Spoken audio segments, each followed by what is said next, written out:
Imagine-toi, tu es en 2018, fraîchement nommé PDG de Rolls-Royce et le conseil d'administration t'ordonne de faire beaucoup mieux que tes prédécesseurs. Pour cela, ils t'ont mis entre les mains un bijou de la marque, la Rolls-Royce Phantom 8. Prix de départ 450 000 € et qui peut grimper jusqu'à 1 million suivant les personnalisations. Tes concurrents, c'est Bentley, c'est Mercedes Maybach ou encore Aston Martin. Ouais, la tâche va pas être facile.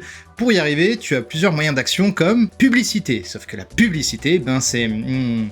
comment dire, beaucoup trop aléatoire quand tu t'appelles Rolls-Royce. Ouais, soit tu ne vises pas la bonne personne, soit le message, s'il atteint sa cible, à savoir les ultra riches, ne sera pas vraiment efficient et ne sera pas game changer au point de se dire « Ok, j'ai vu cette pub, j'ai vu une Rolls-Royce ». Bon, quoi d'autre? Les magazines, les réseaux sociaux, les médias, les panneaux, le digital, le sponsoring, poubelle pour les mêmes raisons que plus haut. Il restait, cependant, un canal de communication et de promotion, les salons automobiles.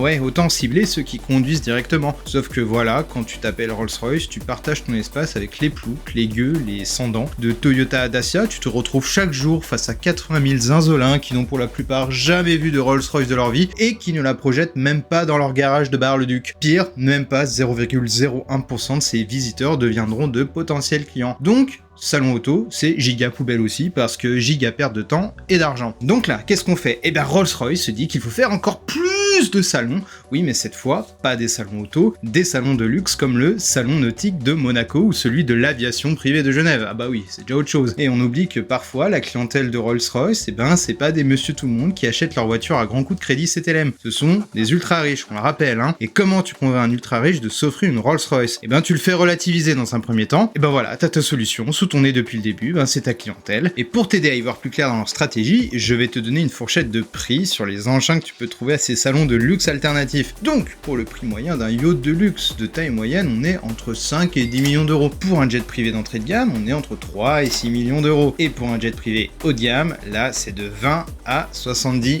millions d'euros. Donc, à côté, le prix max d'une Rolls-Royce de 1 million d'euros, c'est comme rajouter un paquet de chewing-gum à la caisse après avoir pris une entrecôte chez le boucher. À ce moment-là, le message de Rolls-Royce, il se résume à: que serait un milliardaire sans son jet privé dans les airs, son yacht sur mer et sa Rolls-Royce sur terre? Et ça marche tellement bien que Rolls-Royce nous sort des chiffres de zinzin dans les années qui suivent. En 2019, plus 25% de chiffre d'affaires par rapport à 2018 avec un record historique de 5152 voitures livrées. Et surtout, la clientèle devient plus jeune. L'âge moyen des acheteurs est passé de 56 à 43 ans. C'est une excellente chose parce que quand tu as une clientèle plus jeune, ça veut dire aussi qu'elle va consommer plus tard et donc plus souvent tes produits. Car oui, dans ce cas de figure, les jets privés et les yachts n'étaient pas des adversaires directs à Rolls-Royce, mais bien des produits complémentaires. Et inversement. Merci de ton écoute et de ton précieux temps de scroll. Ciao!